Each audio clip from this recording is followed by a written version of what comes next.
Bonjour à tous et bienvenue pour cette session APA, donc activité physique adaptée. Je me présente à vous, je suis Colin Fantin. Alors, je vais vous demander à tous, avant de continuer ma présentation, de bien penser à couper vos micros, s'il vous plaît, pour éviter les interférences au niveau sonore et que l'on puisse réaliser notre séance en toute tranquillité. Merci d'avance.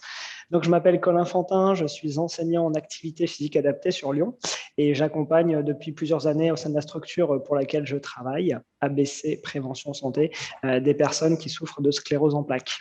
Aujourd'hui, lors de notre séance commune, nous allons dérouler les choses de la manière suivante. Nous aurons 30 minutes d'activité ensemble où on va essayer de vous proposer quelques mouvements simples pour tester votre condition physique, notamment sur la souplesse, sur l'équilibre, sur des gestes et postures du quotidien. Et à la fin, nous garderons un temps de questions de 15 minutes où là, vous pourrez réouvrir vos micros. Vous pouvez également poser vos questions, comme vous avez pu le comprendre dans la vidéo, directement sur le chat et je tâcherai de répondre à un maximum de vos questions d'ici la fin de notre activité. Pour démarrer dans de bonnes conditions et en toute sécurité, puisque je ne vous vois pas, je vais vous demander surtout de pouvoir envisager autour de vous un espace plutôt libéré. Comme vous pouvez le voir, derrière moi, il n'y a rien. J'ai vraiment l'espace pour pouvoir bouger. Et j'ai gardé à portée de main un support, à savoir pour moi une chaise, à laquelle me tenir en cas de besoin. Alors, je vous propose de vous mettre debout. On va se mettre progressivement en mouvement avec un échauffement, quelque chose de très classique. Donc, dans un premier temps, je vais vous proposer de trouver une posture confortable. Écartez vos pieds à peu près de la largeur de votre bassin, déverrouillez vos genoux. Et puisque nous sommes en post-prandial, on va se mettre doucement en mouvement avec quelques mobilisations des épaules. Alors, vous allez le voir, sur l'utilisation de la visio, je vais régulièrement changer d'angle de prise de vue pour que vous puissiez bien voir mes mouvements. Donc, on fait quelques ronds d'épaules, on appelle ça, en montant les épaules jusqu'aux oreilles, de l'avant vers l'arrière. Et puis, je vais pas mal vous parler pendant cette séance ensemble de votre respiration. Donc, pensez à commencer tout simplement à ventiler, comme on dit, donc à avoir une phase d'inspiration et une phase d'expiration. Toujours pareil, vous continuez en essayant de mobiliser cette fois vos épaules de l'arrière vers l'avant.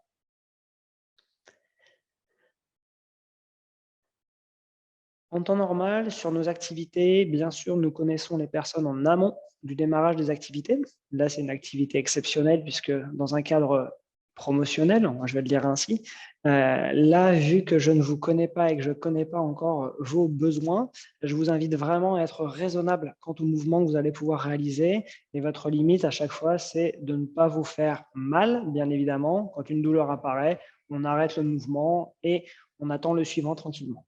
Avec les bras toujours, on va venir mettre un petit peu de mobilité dans les jambes. Donc, je vais déverrouiller toujours mes genoux et je vais venir relâcher mes bras de l'avant vers l'arrière en essayant de faire un petit effet ressaut dans mes jambes, tout doucement pour permettre de commencer à échauffer les quadriceps. De profil, ça va donner ça. Écartement du bassin pour les pieds, bien souple dans les jambes. Et je viens tout doucement balancer mes bras de l'avant vers l'arrière. Mes bras sont complètement relâchés, donc a priori, pas de douleur dans mes épaules. Allez, soufflez.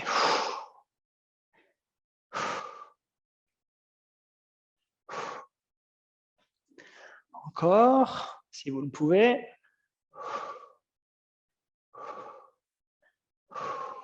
Et on se redresse doucement.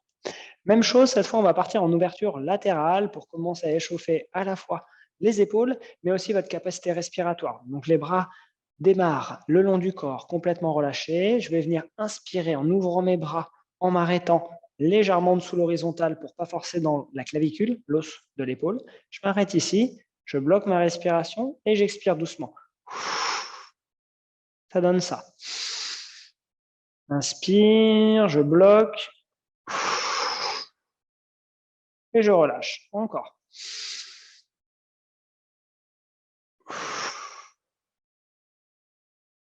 Continuez. Pensez toujours à garder, comme vous avez pu le voir, votre dos bien droit. On dit souvent aux personnes que l'on accompagne, pensez à vous grandir.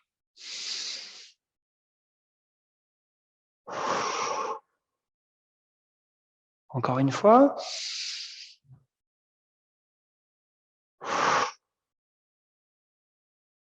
Très bien. On continue. Ouverture des bras vers le haut, un bras. Et je relâche. Je fais la même chose de l'autre côté. Je tends mon bras le plus haut possible au-dessus de la tête. Et je relâche. Encore une fois.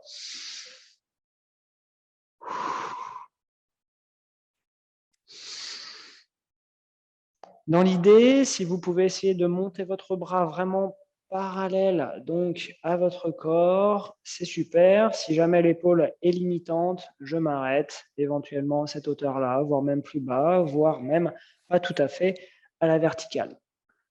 Et puis si vous voyez que la mobilité dans vos épaules est bonne, vous allez essayer de faire les deux bras à la fois. Donc toujours pareil, j'inspire doucement, je monte mes bras bien haut et je relâche. On recommence.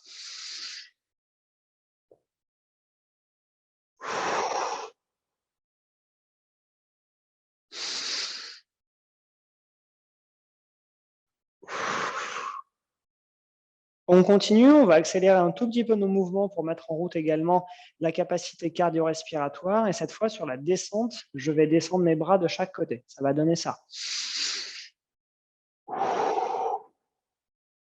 Et je recommence.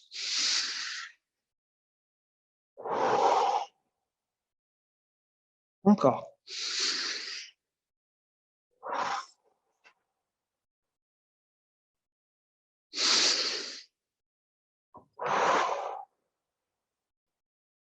Encore une fois.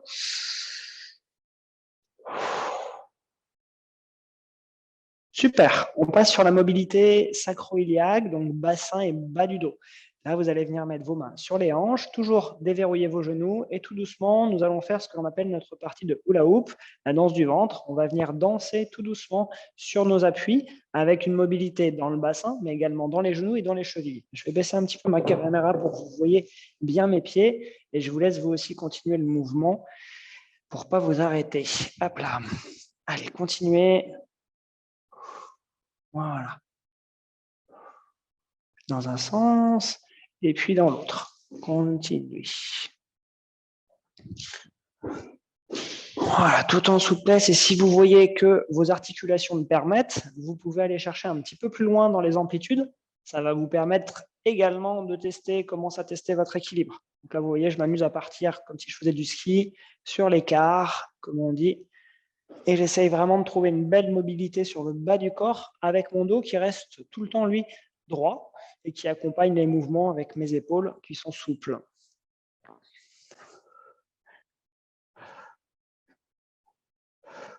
Très bien. Et on termine dans les pieds, dans les chevilles. Je vais vous montrer de profil. Donc, vous mettez-vous vos deux pieds sur le même plan, s'il vous plaît. Je vous montre de 3/4 pour que vous puissiez bien voir mes pieds. Je monte sur la pointe d'un pied, puis de l'autre. Pointe de pied d'un côté, puis de l'autre. Donc, ça donne ça en alternance. À droite, puis à gauche. Droite et gauche. On essaye de venir casser, entre guillemets, la pointe de pied, les orteils, pour venir dérouler notre pied de la pointe en passant par la voûte plantaire jusqu'au talon. Je vous montre sous un autre angle. Vous continuez en même temps. Et pour votre équilibre, pensez à porter votre regard loin devant vous. C'est très important, c'est ce qui va vous permettre d'avoir une bonne posture et en même temps des repères spatiaux pour garder votre équilibre. Et si vous le pouvez, je sais que c'est souvent le plus dur dès lors que l'on souffre d'une sclérose en plaques, le releveur du pied, vous allez essayer de basculer un pied sur le talon, puis l'autre. Je vous remontre de face, je bascule sur un talon, puis l'autre. Si cela vous est plus simple, vous pouvez mettre, comme moi tout à l'heure, vos pieds en léger décalage. Je mets mon pied le plus fort à l'arrière, ce qui va être le plus difficile à lever, la jambe la moins habile devant. Et j'essaye là encore de monter mes pointes de pied afin de basculer légèrement sur les talons, toujours en alternance. Donc, soit vous êtes capable de le faire les deux pieds côte à côte, soit vous mettez vos pieds en léger décalage. Et pour terminer sur notre échauffement, qui est quasiment un premier exercice, vous allez essayer de faire les deux derniers mouvements ensemble, c'est-à-dire bascule talon, monter sur la pointe de pied avec le maximum de flexibilité. Donc, je vais venir monter sur une pointe de pied, revenir, basculer sur le talon. Je monte sur la pointe de pied et je bascule sur le talon. On ne fait qu'une jambe à la fois hein, pour l'instant. Je monte sur la pointe de pied droit, je bascule sur le talon droit. Voilà, mon pied est légèrement avancé, ce qui me permet d'avoir vraiment mon appui sur ma jambe avant avec la force de mon quadriceps. Ici. Et je vous laisse changer de jambe quand vous le voulez. Monte sur la pointe de pied, bascule talon. Pensez bien à continuer à souffler, votre respiration est primordiale. Il fait chaud en plus aujourd'hui, donc peut-être que vous aurez le besoin de faire des pauses hydratation. Je vous laisse gérer cet aspect-là directement en fonction de vos besoins. Très bien. Une fois que notre échauffement est terminé, on va rentrer dans la partie qu'on appelle corps de séance. Donc notre premier exercice, on va rester sur notre dernière situation d'échauffement. On va essayer de le faire avec ou sans appui. Donc je vous montre une première version sans appui et je vous montre après avec la chaise afin de vous mettre en sécurité. Vous voyez que j'ai gardé mon mur à portée de main en cas de besoin quand même. Je viens monter sur la pointe de pied avant et je vais venir également essayer de monter sur la pointe de mon pied arrière. Je repose mon talon arrière puis mon talon avant et je recommence. Pointe de pied avant, pointe de pied arrière. Le regard toujours droit devant moi. J'essaie de faire en sorte que ma tête monte. Je me grandis vers le plafond. Ici. Comme si j'étais en train de monter en apesanteur. Mes mains peuvent être soit sur les hanches, soit au contraire, en équilibre latéral. Je vous montre de face et je vous montrerai de l'autre côté. Je monte sur la pointe de pied avant, puis sur la pointe de pied arrière. Je descends à l'arrière, puis à l'avant. Avec une chaise comme support sur la dernière prise de vue, je mets ma chaise devant moi ou éventuellement une table, une commode, ce que vous voulez. Je monte sur la pointe de pied avant, puis sur la pointe de pied arrière et je garde un maximum d'appui, de sécurité sur ma chaise. Bien sûr, je vous laisse changer de jambe dès lors que vous sentez que le mollet de la jambe avant est un peu en tension. Vous ferez la même chose de l'autre côté. Je monte d'abord sur la pointe de pied gauche, puis la droite. Je repose la pointe de pied arrière, puis la pointe de pied avant. Ok. Allez, venez tester un petit peu les sensations. Et je vous le répète, si vous êtes en mesure de le faire sans appui, c'est super. D'abord l'avant, puis l'arrière. Je repose d'abord à l'arrière, puis à l'avant. Je monte à l'avant, puis à l'arrière. Et je repose doucement. En fait, vous faites vraiment un mouvement d'oscillation vers l'avant, puis vers l'arrière. Très bien, pensez à souffler. On ne va pas trop s'arrêter sur notre petite demi-heure de travail, donc pensez à votre respiration et à bien gérer vos efforts. On continue à partir de cette même base de mouvement. Vous allez garder un pied avant, un pied arrière. Vous allez venir fléchir dans vos genoux, donc on appelle ça le déverrouillage des genoux, donc déverrouiller vos genoux. Je vais venir descendre un tout petit peu sur ma jambe avant, venir mettre ma main ici, et si je peux, je vais simplement essayer de décoller cette fois le talon arrière en venant mettre tout mon poids du corps sur la jambe avant. C'est un mouvement qu'on appelle une fente vers l'avant. Comme si vous étiez des escrimeurs et que vous alliez faire une touche. Je bascule mon poids du corps sur la jambe avant et je décolle mon talon arrière. L'idée sur ce mouvement-là, c'est toujours de travailler sur votre capacité d'équilibre, mais également en renforcement musculaire, puisque vous allez vous rendre compte que votre cuisse, votre jambe avant, va s'échauffer tout doucement.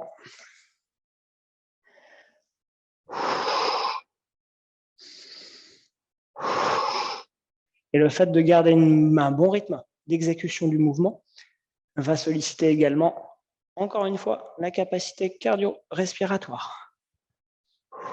Vous changez de jambe quand vous voulez.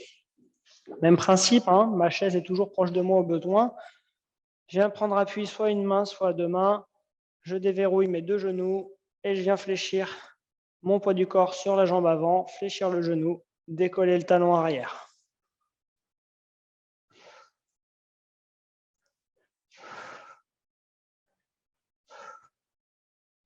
Très intéressant d'arriver à remettre en place ces situations qui sont des situations très complètes par rapport à la mobilité des jambes.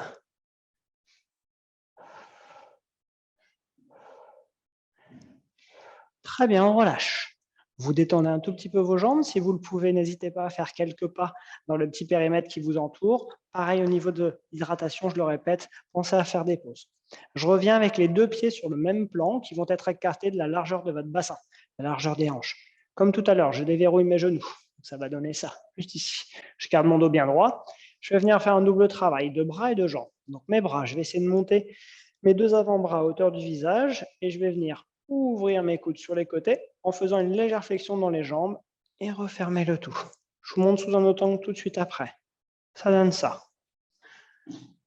Je déverrouille mes genoux, je monte mes avant-bras parallèles l'un à l'autre en direction du plafond et je viens ouvrir les coudes sur les côtés en faisant une légère flexion.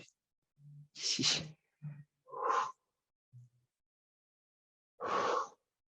Pas la peine de descendre très bas. Vous le voyez, hein, je suis sur 1/4 de flexion, pas plus au niveau de mon genou. Ça ne sert à rien d'essayer de descendre ici, parce que là, vous voyez, j'ai plus le dos droit.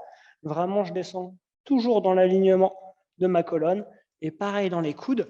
Si jamais une épaule fait mal, vous pouvez aller simplement en distance arrière avec un seul bras. Si mon bras gauche me fait mal, j'ouvre simplement à droite. Si vous pouvez ouvrir tout doucement les 2 bras de chaque côté, des coudes en arrière, c'est super.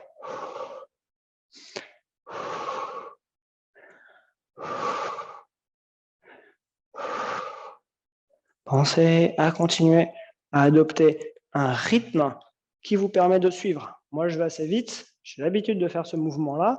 Vous qui êtes à la maison, qui ne faites pas ces mouvements, peut-être pas en tout cas régulièrement, prenez le temps. Et au besoin, vous relâchez carrément dans les bras. Puis vous le refaites une 2e fois. Il vaut mieux réaliser ces mouvements-là lentement, mais qu'ils soient bien faits, plutôt que de vouloir aller trop vite et de vous faire mal. Allez, encore une fois pour tous. Et on relâche. Pareil, on continue sur le travail des bras. Je vais venir chercher à avancer le plus possible. Un bras devant, un bras derrière, tout en gardant mon buste face caméra. L'idée, c'est pas de pivoter dans les appuis. C'est vraiment de rester le plus droit possible. Ici, j'avance un bras devant, un bras derrière. Et je vais venir relâcher. Et petit à petit, comme tout à l'heure sur notre mouvement d'échauffement, je vais coordonner avec un travail de flexion au moment où mes 2 bras sont relâchés. Je fléchis et je me redresse à nouveau de telle manière à renvoyer un bras vers l'avant et un bras vers l'arrière.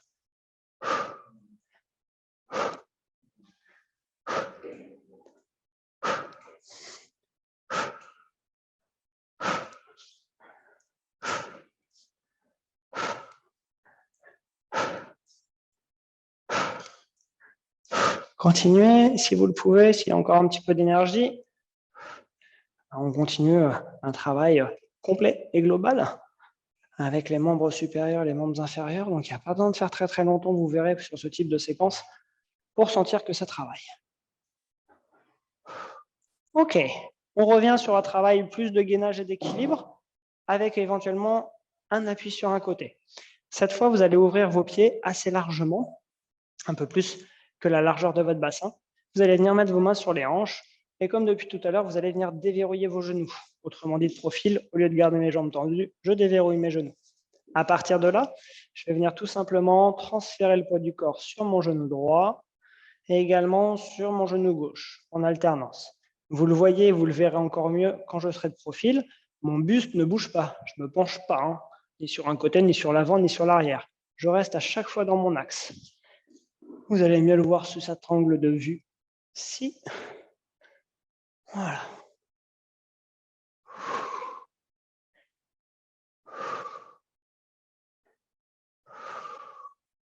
Et alors, la petite spécificité de ce mouvement-là, la difficulté que l'on peut rajouter, mais qui n'est pas une obligation, si et seulement si vous sentez que vos pieds sont pleinement en contact avec le sol et que vous avez de bons ressentis au niveau de la voûte plantaire, vous pouvez essayer de le faire en fermant les yeux.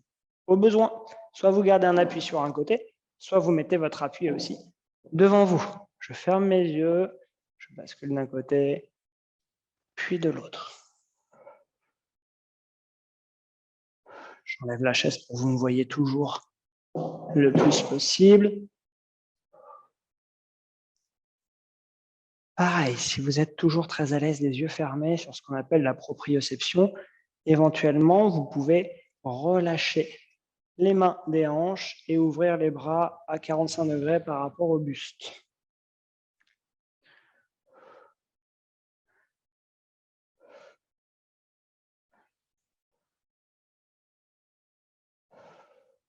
Je vous laisse rouvrir vos yeux doucement. On essaye de faire une dernière évolution.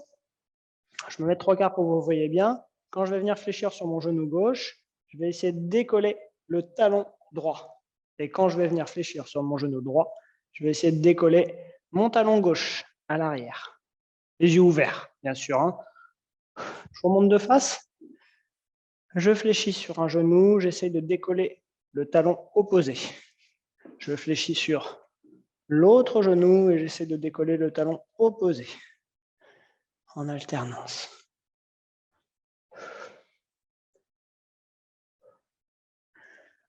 Ça reprend un petit peu les différents mouvements que nous avons faits depuis l'échauffement avec ce travail qui, je vous le répète, pour nous est très important de dérouler du pied, à savoir par rapport à votre capacité à la marche, cette préhension, ces appuis au sol, mais également cette capacité du releveur. On sait que le releveur, c'est souvent ce qui est le plus difficile et parfois le plus limitant. Le dernier mouvement que je vous propose, avant d'arriver déjà sur les étirements de fin de séance, c'est un mouvement un petit peu plus compliqué qu'on va faire au ralenti. Je vous incite vraiment à prendre un appui près de vous. La réalisation du mouvement paraît très simple, mais l'exécution ne l'est pas. Donc, vous allez imaginer une ligne, comme si vous étiez un funambule, et vous allez mettre vos pieds alignés sur cette même ligne imaginaire, l'un derrière l'autre. Vos pieds sont vraiment dans le même axe. Et à partir de là, vous allez venir déverrouiller vos genoux et essayer de regarder droit devant vous. N'hésitez pas à vous tenir. On essaye de garder cette position le plus longtemps possible. Et si jamais on sent qu'on est très à l'aise, on peut essayer de lâcher notre prise, voire même de fermer les yeux quelques secondes. Attention, si vous ne le sentez pas, ne fermez pas vos yeux, s'il vous plaît. Et puis vous soufflez, vous rouvrez doucement vos yeux et vous essayerez de faire la même chose en inversant vos pieds. Le pied qui était avant devient arrière et inversement. On garde toujours un écart entre nos pieds, parce que si les pieds sont collés, c'est beaucoup plus difficile. J'avance légèrement un pied, je viens fléchir dans mes deux genoux, je suis en appui majoritaire sur ma jambe arrière, je garde les mains aux hanches, je fixe un point au loin, je me concentre sur ma respiration, sur mes ressentis corporels, et si jamais je sens que je suis bien droit, bien en confiance, je peux éventuellement fermer les yeux. C'est toujours une possibilité d'évolution, puisque dans la pratique d'activité physique adaptée, on adapte différentes situations motrices, différentes situations d'exercice, avec ou sans matériel, en fonction des spécificités de chacun. Donc si par exemple sur ce mouvement-là, il y a une personne qui n'est pas capable au niveau équilibre de ne pas se tenir, on va bien sûr l'inciter à se tenir à quelque chose. La personne qui, elle, réussit mieux, qui arrive à ne pas se tenir, c'est super. Et puis, il y aura peut-être encore des profils de personnes qui arriveront à fermer les yeux, tout doucement. Vous pouvez en lâcher. Je vous invite là encore à faire quelques mouvements, quelques pas. Dans votre pièce, pour détendre vos muscles, on va venir relâcher le corps dans la globalité, puisque mine de rien, on est déjà sur une petite séance de travail cardio-musculaire, équilibre et gainage. Donc, je vais vous proposer dans vos bras de relâcher tout doucement en faisant des mouvements vraiment dans toutes les orientations possibles. Et je vais vous montrer une petite série d'étirements qui sont des grands classiques, mais qui devraient quand même vous permettre aussi de recommencer à étirer le corps dans sa globalité. Je vais venir poser ma main gauche sur mon épaule droite, donc sur l'épaule croisée. La main droite au niveau du coude gauche, et j'étire tout doucement sur mon bras, de telle manière à étirer le triceps, ici. On tient un étirement 7 à 10 secondes, 2 ou 3 respirations. Et on relâche. Un bon étirement, ce n'est pas un étirement qui va forcément réveiller une douleur. On est vraiment à l'écoute de son corps. On essaye de ressentir une sensation légère de traction sur le muscle.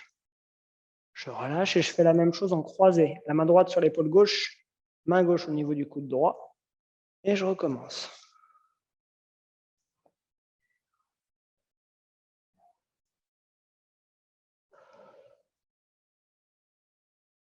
Vous relâchez, on va refaire la même chose, sauf que cette fois, au lieu de simplement tirer sur le bras, on va en plus déverrouiller nos genoux et on va également pivoter sur nous-mêmes Donc là, par exemple, j'étire mon bras gauche grâce à l'aide de mon bras droit. Donc je pivote à droite, du côté de la traction. Je tire sur le bras gauche du côté droit. Ça va permettre d'étirer également le buste, la colonne et le bassin. Je relâche doucement, d'abord au niveau du buste, puis les bras, et je croise. Main droite sur l'épaule gauche, main gauche au coude, déverrouillage des genoux, et je tire tout doucement sur ma gauche.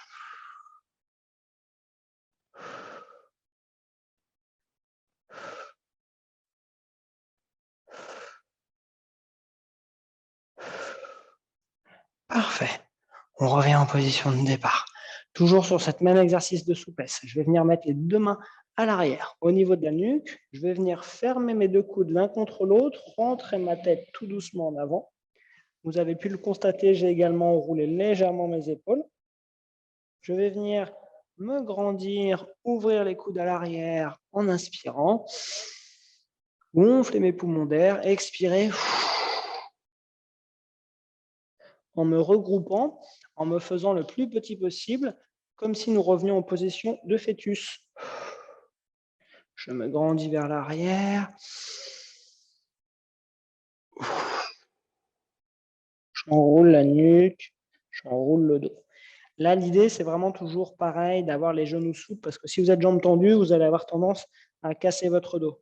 La différence, c'est quand j'ai mes genoux déverrouillés, mon bassin reste bien dans son axe, alors que là, j'ai tendance à me pencher et à venir étirer le bas du dos. Très bien. Justement, pour venir étirer le bas du dos en toute sécurité, on écarte de nouveau les pieds.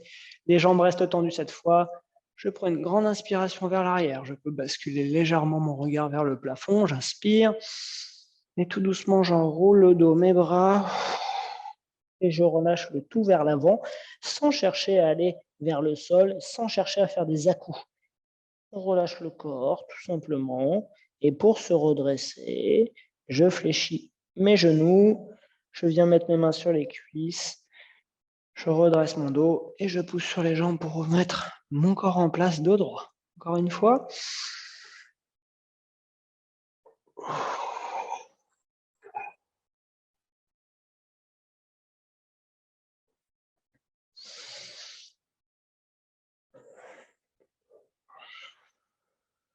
Et puis, je vais vous montrer un dernier étirement pour les trapèzes. Les trapèzes qui sont les muscles juste entre les épaules et la nuque, les muscles légèrement arrière par rapport au buste, pardon, au tronc. On va venir basculer l'oreille en direction de l'épaule. Donc, je vous mets 3/4, ça va donner simplement ça, ici. Je ne cherche pas à poser l'oreille sur l'épaule, ce n'est pas possible, sauf si vous avez un tout petit coup, ça m'étonnerait. Je tiens quelques secondes d'étirement sans chercher à aller loin. Vous devriez sentir une traction sur votre trapèze opposé. Si bascule de la tête vers la droite, on étire le trapèze gauche. Je reviens doucement en position de départ et je fais la même chose de l'autre côté.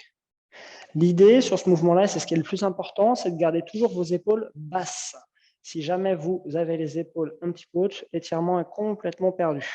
Donc là, je descends la ligne de mes épaules, je suis bien décontracté, et je viens basculer la tête d'un côté, puis de l'autre.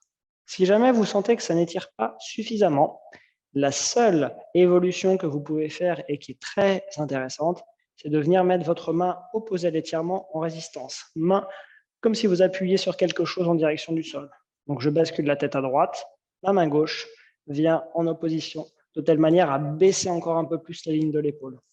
Peut-être que le kiné, quand il veut tirer les trapèzes, ou votre ostéopathe, il met une main sur l'épaule, une main à la nuque, et il appuie en ouverture. On peut le faire tout seul, c'est très intéressant.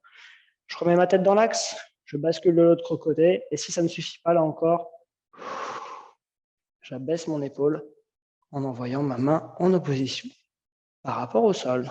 Voilà. Je vous laisse de nouveau faire quelques mouvements d'épaule, bouger tout doucement pour voir s'il peut y avoir quelques gênes ou douleurs éventuelles.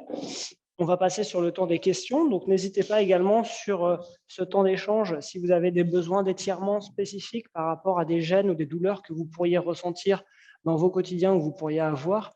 N'hésitez pas à m'en faire part. Et puis, si toutefois vous avez des questions, vous pouvez bien sûr me les poser directement. J'ai ouvert le chat en même temps en réouvrant, réactivant vos micros. puisque ça peut être le moment d'échanger tous ensemble. Donc, n'hésitez pas si vous voulez prendre la parole. Je vous reprécise ce qui était dit dans la vidéo. Si jamais vous voulez également activer votre caméra, c'est tout à fait possible. Vous n'apparaîtrez pas sur les enregistrements qui seront faits de cette séance. Donc voilà, un petit panel d'activités que vous pourriez facilement refaire à la maison. Ce type de mouvement, ce sont des choses que l'on propose sur des séances d'APA. On a tendance à ajouter aussi du matériel. Ça dépend un petit peu de vos profils et de vos besoins. Sur le matériel, on va partir sur des choses très basiques dès lors que la personne est à domicile. On va travailler notamment avec des bouteilles d'eau, un manche à balai, un torchon, un livre, un coussin, enfin des choses que tout le monde a chez soi. Puisque l'idée de la visio, c'est aussi de pouvoir toucher des gens qui ne sont pas forcément équipés de matériel sportif et des personnes qui n'ont pas forcément toute la mobilité pour pouvoir se déplacer jusqu'à des lieux de pratique, puisque partout en France, il existe des salles d'activité physique adaptée où exercent donc des enseignants en activité physique adaptée, qui sont des professionnels diplômés pour vous accompagner dans vos reprises de mouvement, dans votre projet de poursuite d'activité en autonomie. Et vous pouvez trouver ces structures-là un petit peu partout sur le territoire. Elles sont souvent en lien avec les maisons sport santé, pas toujours, ça arrive. Vous pouvez également trouver les enseignants APA sur différents sites de référencement, notamment un site qui s'appelle la SFP APA, la Société française des professionnels en activité physique adaptée. Et à chaque fois, les enseignants APA sont des personnes qui vont vous proposer de déterminer un projet d'accompagnement en fonction de votre profil, sportif, non sportif, actif, pas beaucoup, de ce que vous recherchez, quel est votre besoin en termes d'accompagnement et en termes d'activité, et également de votre projet de poursuite d'activité en autonomie, puisque pour nous, dès lors que l'on démarre un accompagnement, l'idée, c'est à un moment donné de vous amener vers une reprise d'activité autonome. Donc, autonome dans le sens, soit vous pratiquez seul chez vous, puisque vous avez tout le bagage et toutes les connaissances nécessaires pour pouvoir continuer dans de bonnes conditions, des conditions de pratique sécurisées, et en sachant notamment gérer votre effort, soit poursuite d'activité en autonomie dans le sens où l'on travaille toujours avec des clubs, des associations partenaires qui sont des structures plus classiques, où vous pourrez accéder à des activités diverses et variées sans avoir le cadre un peu spécifique de la pratique APA, puisque nous, sur les groupes de personnes que l'on accompagne, en général en APA, on est sur des groupes de 6 à 8 personnes maximum. C'est là tout l'intérêt de notre accompagnement que l'on privilégie au quotidien. Le différents réseaux de santé proposent également des cycles d'activité physique adaptés, notamment sur Lyon. Nous sommes partenaires du réseau Rhône-Alpes CEP, donc sclérose en plaques, qui propose différentes formules et différents accompagnements qui vont de la sophrologie à des stages divers et variés autour de pratiques corporelles, mais également d'activités physiques adaptées, avec en temps normal, hors crise sanitaire, des randonnées qui sont organisées à raison de 3 à 4 fois dans l'année. Donc randonnées, bien sûr, ce sont des marches tout aménagées sur différents périmètres et adaptées à différents profils en fonction de l'autonomie des personnes, mais également des cycles en salle qui se font notamment dans nos espaces. Depuis 1 an et demi, avec la crise sanitaire, le réseau et nous avons fait le choix de ne pas reproposer les cycles en salle, mais on accompagne depuis cette date des personnes en visio. Ça marche plutôt bien puisque il y a du confort à pouvoir pratiquer depuis la maison. Donc ça, c'est une chance pour beaucoup d'entre vous, le fait de ne pas avoir à vous déplacer dans des lieux de pratique, surtout pour ceux qui font déjà des déplacements kinés ou autres soins. Donc là, c'est très intéressant de pouvoir pratiquer de chez vous. Ça vous donne des billes et malgré tout, on se rend compte que la visio permet quand même de créer du lien malgré ce qu'on pourrait penser. Et donc, il y a pas mal de structures qui aujourd'hui financent de l'activité physique adaptée. Et je vous inviterai à aller voir du côté de l'AFCEP et autres organismes qu'il y a près de chez vous, ce qui pourrait être proposé. Ça pourrait être intéressant pour vous de réfléchir et de voir à quoi vous pourriez avoir droit, puisqu'en effet, vous le savez peut-être, certains réseaux de santé financent l'activité physique adaptée. Parfois, certaines mutuelles aussi, dans le cadre de l'accompagnement des personnes qui sont en ALD, en affection longue durée. Il peut y avoir des financements de la part de certaines mutuelles. C'est bon à savoir, puisque forcément, quand vous rentrez dans le cadre d'une activité physique adaptée, même si vous avez une ordonnance de votre médecin traitant, il n'y aura pas de remboursement de la part de l'assurance maladie. Donc, pas de prise en charge financière. Ça sera à vous de payer de votre propre poche. Les coûts sont assez variables pour une pratique d'APA. Ça peut ressembler à des tarifs associatifs, mais ça peut être aussi un petit peu plus cher.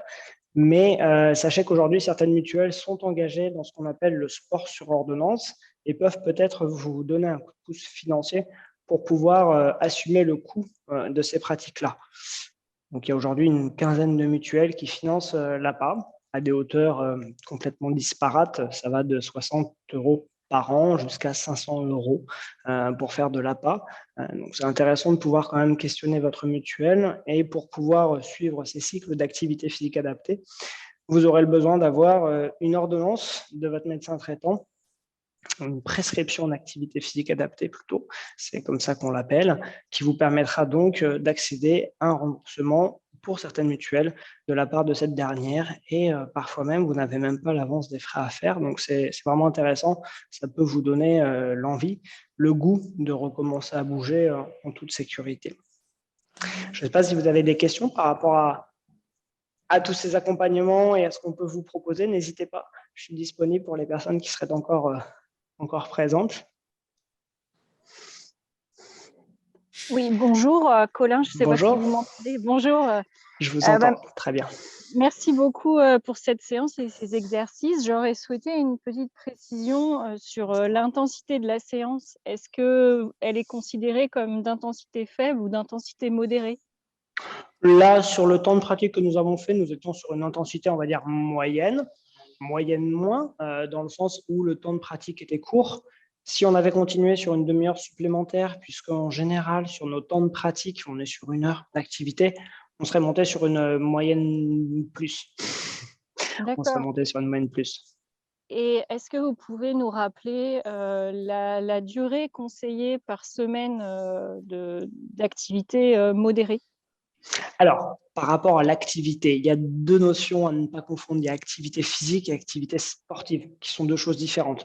Ce que l'on vient de faire ensemble, c'est vraiment de l'activité sportive, puisqu'on s'est inspiré de mouvements, de musculation, de pilates, de gymnastique, de stretching. Donc, les recommandations en termes d'activité sportive, elles sont de 2 à 3 fois par semaine. La durée est variable selon le type d'activité que vous choisissez. C'est assez pointu. C'est-à-dire que si vous privilégiez des activités d'endurance, on considère qu'une personne qui n'a pas de problème de santé devrait tenir sa pratique au moins 35 à 40 minutes, ce qui est beaucoup et ce qui n'est pas forcément évident. À l'inverse, dès lors qu'on parle d'activité de renforcement musculaire, ce que nous avons fait ensemble, le temps de pratique n'est pas très important. Ce qui est vraiment important, c'est la qualité du travail que vous allez fournir. Sur un temps court, on peut très vite monter dans des intensités assez intéressantes et ça, c'est vraiment important. Donc, la recommandation sur l'activité sportive, 2 à 3 fois par semaine. Je vous donne mon point de vue, peu importe la durée de temps, même si on sait, de par l'OMS et l'Agence nationale de santé aussi en France, qu'il faut quand même tenir l'effort un certain temps, minimum 15 minutes pour réellement en tirer un bénéfice. À côté de ça, vous avez l'activité physique. Donc, l'activité physique, c'est tout ce qui nous fait bouger au quotidien. Et là, on parle de marche, on parle de faire ses courses, on parle d'être en station debout, de jardiner, de bricoler, de faire son ménage. Et là, les recommandations en France sont de 30 minutes d'activité physique par jour, tout simplement. Ces 30 minutes peuvent être faites devraient être faites idéalement en une fois. Quand ce n'est pas possible pour des questions de temps, de capacité physique ou d'organisation, on peut séquencer ces 30 minutes en 2 fois 15 minutes, au pire 3 fois 10 à 12 minutes. Mais là encore, en dessous d'une douzaine de minutes d'affilée, on perd en bénéfice. Ça vous paraît plus clair? J'ai répondu à votre question. Très bien, merci beaucoup. Donc vraiment privilégier à la fois l'activité physique, bouger dès qu'on le peut dans le quotidien, et puis en plus de ça, 2 à 3 fois dans la semaine, une activité type sportif, quelle qu'elle soit. Ça peut être à la fois du pilates, ça peut être du renforcement musculaire, ça peut être du vélo, vraiment en mode vélo, pas vous déplacer simplement d'un point A à un point B, ce qui est très bien, mais qui sera plus de l'activité physique. Une activité vraiment sportive, 2 fois dans la semaine, c'est déjà très, très bien. Voilà. D'autres questions? N'hésitez pas, si vous avez des questions qui vous taraudent, même des questions qui peuvent paraître, j'allais dire bêtes, mais il n'y a pas de questions bêtes, comme on dit souvent. Simple, si vous avez d'autres besoins. Bonjour, merci. Bonjour. Merci pour cette séance. Et j'aimerais savoir justement si cette séance, j'aimerais bien pouvoir continuer à la faire et je ne suis pas sûre de m'en souvenir complètement. Donc, est-ce que l'enregistrement, où est-ce qu'il est possible de trouver l'enregistrement, s'il vous plaît? Alors, si je ne dis pas de bêtises, vous recevrez les liens pour les différents replays par mail, j'imagine, avec vos identifiants de connexion pour assister à ce week-end. Vous allez recevoir tous les liens par la suite puisque tout a été filmé, enregistré. Donc, vous pourrez potentiellement la refaire pour pouvoir tester, en effet, votre capacité à la faire évoluer. Donc, tout ça sera bien enregistré. Et donc, on nous dit que voilà, la chaîne de la Ligue française contre la CEP, vous retrouverez facilement la chaîne CEP à venir, la chaîne Eduterra. Vous avez les différentes propositions qui nous ont été annoncées dans le petit chat que vous retrouverez là dans notre conversation. Vous le voyez? Oui, merci. Vous aurez tout et c'est bien que vous puissiez vous inspirer de cette base-là parce que vous verrez que vous aurez vous aussi la possibilité de faire évoluer ces quelques mouvements et vous verrez si vous arrivez justement à progresser pour envisager peut-être plus compliqué par la suite. Mais c'est déjà une bonne première, on va le dire comme ça. Très bien, merci. Je vous en prie.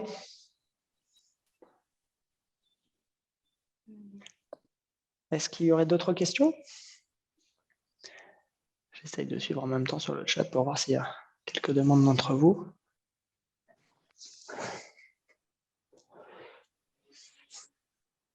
Avec plaisir. Bon, alors du coup, je vais profiter si personne n'a de questions. Je vais en Allez-y. poser une. Allez-y. C'est peut-être un peu plus complexe. Dans le cadre de la gestion de la fatigue, Oui. on sait que la pratique d'une activité physique apporte un bénéfice, mais on dit aussi qu'il faut faire attention à ne pas aller trop loin, c'est-à-dire s'arrêter avant que ça engendre une fatigue, ce qui est un peu difficile pour moi, puisque en général, je me rends compte que je m'arrête trop tard dans mon activité et donc je vais rajouter de la fatigue sur ma journée. Est-ce qu'il y a des astuces pour ressentir un peu le moment où on va trop loin ou est-ce que il faut juste être progressif et se noter quand s'arrêter? La première bonne astuce, et c'est une question très pertinente que vous posez, tout en sachant qu'en plus, c'est d'autant plus compliqué que votre état de fatigue, votre condition physique n'est pas toujours la même. Il y a des périodes dans lesquelles, quand on est en période de poussée, forcément, on est plus fatigable. L'idée, c'est d'être vraiment à l'écoute de vos ressentis corporels. Donc, ça peut être tout simplement une petite perte d'équilibre à un moment donné, des tremblements dans la jambe, ressentir une douleur, une gêne qui n'était pas là en début de séance. Ce sont tout un tas de signes avant-coureurs, peut-être précurseurs du stop de votre activité. Quelle est votre pratique de référence quand vous me dites j'ai du mal à gérer? C'est quoi? C'est de la marche que vous faites notamment? Moi, oui, j'aime bien marcher. J'essaye de marcher sur maximum 2 heures. Ça, c'est vraiment le maximum que je veux faire. Mais quand on fait une randonnée, vous êtes coincé en haut et personne ne peut venir vous chercher. Déjà, il faut faire sa boucle, effectivement. C'est ça. Et après, je peux me rendre compte que dans les heures qui suivent, j'ai un contre-coup. Donc, si derrière, il faut que j'aille travailler, parce que je travaille, je me rends compte qu'en fait, avoir marché 2 heures le matin, ça m'a fait du bien, mais en même temps, ça m'a déjà entamé le capital énergie de la journée. L'idée, c'est vraiment de pouvoir vous tester à différents moments de la journée. Ça aussi, c'est une première chose. On sait que l'activité physique et sportive, elle peut être pratiquée pour certains avec de réels bénéfices plutôt le matin. Pour d'autres, ça sera en journée. Pour d'autres, ça peut être en fin de journée. Donc là, il y a aussi peut-être trouver le moment qui est le plus important. J'imagine que sur les fins de journée, après le travail, vous n'avez pas forcément non plus de nouveau de l'énergie à déployer en ce sens. Donc, comment répartir ça aussi avec vos jours off, et notamment le week-end. Et puis, dans un premier temps, ce que j'ai tendance à dire, c'est de vous tester sur des parcours sur lesquels on pourra venir vous récupérer quand vous serez allé au bout de votre effort, pas en randonnée, et où quelqu'un pourra, ou vous aurez de nouveau accès à des transports en commun pour vous permettre de rentrer chez vous sans avoir à de nouveau devoir dépenser d'énergie et sachant qu'il n'y en a plus dans le moteur. Donc, un parc dont le tour est assez facile à réaliser, assez sympa, une piste d'athlétisme autour de laquelle vous marchez, ou des périmètres de marche dans votre quotidien. Vous savez que de chez vous à la boulangerie, il y a 500 mètres. En temps normal, vous arrivez à faire l'aller et retour sans difficulté. Puis il y a des jours où vous pourrez faire que l'aller. Est-ce que quelqu'un peut venir vous chercher pour le retour? Est-ce qu'il faut faire une pause? Il y a aussi ça, hein. Il y a des gens qui sont capables en termes de gestion de l'effort, qui sont capables simplement en s'arrêtant pendant une demi-heure, vraiment en s'étirant, en faisant quelques mouvements, de retrouver suffisamment d'énergie pour repartir après. Ça demande à très bien se connaître. Il n'y a pas vraiment de réponse et je suis désolé, type à vous formuler, il faut vous tester, mais en vous testant toujours de manière un petit peu très optimiste, sans vous mettre en danger, mais en même temps sur un test plutôt bas. Il ne faut jamais vous mettre en difficulté, vous retrouver en effet en haut d'une randonnée à mi-parcours et d'être extrêmement fatigué et de ne plus pouvoir gérer le retour. Il vaut mieux toujours revenir chez vous et vous dire « bon, j'aurais peut-être pu faire un peu plus et la fois d'après, vous ferez un peu plus ». C'est vraiment la méthode des petits pas, hein. On gravit un échelon après l'autre, mais surtout éviter une expérience traumatisante au cours de laquelle vous aurez des difficultés à gérer la seconde partie de cet effort-là. J'espère que ça vous aura aidé. Oui, merci. Merci. Ben, je vois sur le chat que je ne suis pas la seule à avoir du mal à. Oui, et prenez des repères simples. Prenez des repères simples sur des choses que vous maîtrisez. La marche, c'est super bien. Le vélo, des choses sur lesquelles vous n'êtes vraiment pas en danger. Et il faut que les conditions soient vraiment bien réunies aussi. C'est vraiment la météo, vous n'êtes pas en danger. Le temps, vous n'êtes pas à court parce que vous savez que vous aurez besoin de faire une pause. Vous n'êtes pas pressé pour devoir vite rentrer chez vous et enchaîner sur le travail parce que sinon, ça ne sera pas confortable. Donc, il faut vraiment imaginer ça dans des environnements et des contextes sécurisants. Et j'ai tendance à dire là encore, de pouvoir vous tester avec des gens autour de vous pour ne pas être seul. Et comme le soulignait la personne dans le chat, parfois un séjour dans un centre de réadaptation fonctionnelle peut vous permettre, sur des tests de marche de 6 minutes, tests un peu plus longs, de savoir vraiment à quel moment il faut que vous arriviez à gérer votre effort. Malheureusement, dans le cadre de la CEP, on ne pourrait pas se limiter à une fréquence cardiaque. Ce n'est pas franchement un repère intéressant, mais on fait beaucoup verbaliser les gens en termes de fatigue, en termes de douleur, entre 1 et 10, on n'est jamais à 0, où est-ce qu'on en est? Quand on commence à se rapprocher d'une fatigue à 6, 7 sur 10, c'est largement le moment de stopper, s'arrêter, voire même faire demi-tour. Voilà. Évitez de se mettre en difficulté pour pas que ce soit une expérience qui reste traumatisante. Voilà, j'espère que ça vous aidera.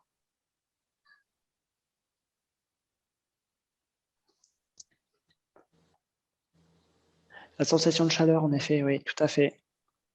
La transpiration, la sudation, la chaleur, ce sont des indices aussi très intéressants, bien sûr.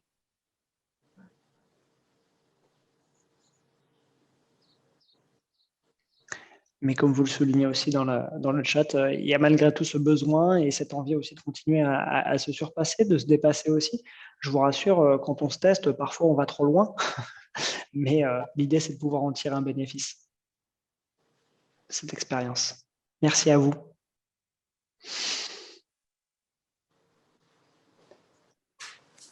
Je